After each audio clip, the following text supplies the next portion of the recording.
Ah, that new mouthpiece. That new mouthpiece. This one cost me a pretty penny. I wonder whose initials those are. Let me take it out of the box and I'll be right back. New mouthpiece fake out. What's that all about? This is my new one. Don't really intend to use it until if and when the other one breaks down. But I got a duplicate of my custom. And okay, so what's this video about? The new mouthpiece fake out. It happens just about every time you fall in love with a new mouthpiece. It could happen, not it could, it does happen to the most famous, most accomplished players on the planet. You don't have to be just a trumpet player. This could be a tuba player, trombone player, French horn, baritone, you name it. You guys all know what the bell curve is. You know, like when it comes to scoring and test. Looks like a bell, like a, you know, like a Liberty Bell. Well, when it comes to the new mouthpiece fake out, all of us brass players will fall on an inverted bell curve. In other words, it's not going up, but what happens is you get your good spot here, and then it goes down, kind of like a trough, and then it comes back up to where you were. It's like the inverted, like the opposite of a bell curve. So what happens is you try several mouthpieces out, you like it, and you're going, oh my God, you know, I got an extra minor third on my range. This plays great. I can play louder, I can play softer. It responds great. I'm in tune. It slots well. Ooh, or it's darker or brighter, whatever you love. It's that. You get it, and lo and behold, within usually 3 to 5 days, that mouthpiece ain't feeling all that great. In fact, you're right here, and you don't realize it, but it's at its best right here, and you're starting to go downhill. That inverted bell curve happens every time to everybody, even if they don't admit it. That's how it works. It's called the new mouthpiece fake out. So what happens if you keep going down this trough? It has a way to go. It has a progression, so you just have to know that. Most people don't know that. Once you get down to the bottom of this inverted bell curve, you're down way in the dungeon. People, this is usually about a week and a half to 2 weeks into your new mouthpiece. People start going, dang, I don't know what happened, man. I screwed up here again. I thought I had the perfect mouthpiece for me. Lightning strikes again. I screwed it up. Dang it. And so at that point, you begin thinking things like returning it, exchanging it, or selling it on eBay used or whatever. And you look for your trusty old mouthpiece that you've been using for all your life, or at least for many years, and put back in. You play a little bit, and you're like, well, it's not as good, but it's old tried and true. And so another mouthpiece bites the dust, another new one, and that's why people have shoe boxes full of mouthpieces and drawers full of mouthpieces. What you didn't know is that as you're at the bottom, now here's this inverted bell curve. As you're at the bottom, if you just would have stuck with it another week to maybe 2 weeks, you would have come out of that, because your chops, everything's getting used to the new angle, the new width, the new backbore, the throat, the cup, the sharp, what kind of taper it has, all that kind of stuff. How far is the receiver is going into the lead pipe, all that kind of stuff. So this is all adapting, and you're near at the bottom. It's not feeling good, and you're thinking you made a mistake. You didn't.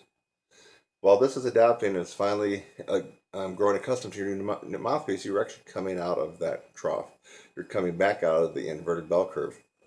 So, my friends, if you had only waited just another week, maybe 2 weeks, in extreme cases, it could be 3 weeks, but usually it's 1 to 2 weeks when you're kind of at the bottom. When you come out of that, you'll be going, okay, this thing is on the money again. I mean, I'm loving it. So what you just experienced is the new mouthpiece fake out. And the new mouthpiece fake out is so good that it causes people to take their new mouthpiece after usually between 1 and 2 weeks and say, screw it. It's toss it in their shoebox or drawer or try to resell it. And that's the fake out. The reason it's a fake out is because that mouthpiece is still an awesome mouthpiece for them. They just don't know it. They just don't know if they hung on another week or two. And plus, practice the right things. That also helps. things would have been back to where they loved it. Now this affects everybody except for maybe the most minority of players. Bob Reeves told me about Bud Brisbois one time, that Bud Brisbois was wanting a new mouthpiece, and I guess Bob was making him one. And Bob called him and said it was ready. He said, "Great, man, because I'm on my way to a recording session." That's something I wouldn't do. So Bud Brisbois could do that. I mean, Mr. Chops of Steel. So I guess he took the new mouthpiece, tutored a few notes, got back in his car, and went on his way to a recording session. And that's something that he could do. And maybe for someone like Bud Brisbois or Bill Chase or these type of phenomenal, maybe even Maynard, I don't know. Maybe the mouthpiece fake out doesn't hit them as hard. It probably hits them a little bit. But for the rest of us who aren't Bud Brisbois and who aren't Bill Chase and Maynard Ferguson, and let's even throw Cat Anderson in there because he's got chops still too. It probably didn't bother him that much either. But for most of us, the new mouthpiece fake out is real. It does exist, but the key is knowledge. You've heard that before recently on YouTube, haven't you? Remember, it's not for me. It's that guy that goes, "I'm here in my garage. Yeah, these are my two Lamborghinis. You know, it's not really about money, but money is freedom. And you got to have knowledge." Here in my garage, just bought this new Lamborghini here. It's fun to drive up here in the Hollywood Hills. But you know what I like a lot more than materialistic things? And also, I want to let you know that you need to have a mentor. Everybody needs to have a mentor. And you got to have knowledge. It's knowledge. It's knowledge. Now let me go out into my, that guy's, what's that guy's name? Oh, it just hit me. Ty Lopez.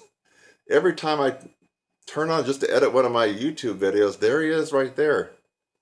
He's in his pool, or I'm out in my garage with my two Lamborghinis, and it's not all about money. It's about happiness, wealth, and love and relationships. That guy's hilarious. Maybe I need to take some lessons from him. Maybe think of that. But actually, it is about knowledge in this new mouthpiece fake out. If you know, it's going to feel great. It's going to feel bad, but then it's going to feel great again. You just hang in there, bide your time, and keep doing what you're doing. I wouldn't take any high-profile gigs that focus on you and in the situation where it would be very conspicuous. For example, playing very tough lead stuff, or doing recording sessions and jingles and stuff where you're likely to do a little spiaz and cracks and blips and some intonation things and sliding problems because it's a new. I wouldn't do that. But just about everything else you probably could. So anyway, I gotta say thanks Bob Reeves for the new mouthpiece. And I guess this is the KT model, so I got my own little model there. And yeah, I'm happy with my new mouthpiece. The same thing happened to me on that one. Even though it's a custom, I fell in love with it. I was roughing it for a couple of weeks until I came back out of that inverted bell curve. So now you know the rest of the story when it comes to the new mouthpiece fake out. I'm Kurt Thompson, and I think you're going to find this knowledge really, really valuable for your brass playing needs. Bye-bye. I'm Kurt Thompson at TRUMPETSIZZLE.com, and here on YouTube, you're a brass instructor. I'm a professional trumpet player and teacher, and I want to ask you a question. Would you like to learn how to skyrocket your range, improve your endurance, and reduce mouthpiece pressure? At the very least, you should discover that improving range and endurance is a process. It is not one book you're going to read, not one ebook. It's not one lesson you're going to take with a celebrity trumpet player. It is a process that you will have to go through. If you're willing to go through this process, I can almost guarantee that you will get fantastic results on this instrument or any brass instrument. And for right now, I would just like for you to subscribe to my channel. Look down below and click the subscribe link. I would love to have you as a subscriber on my channel, Your Brass Instructor. I'm Kurt Thompson. I'll see you in the next one.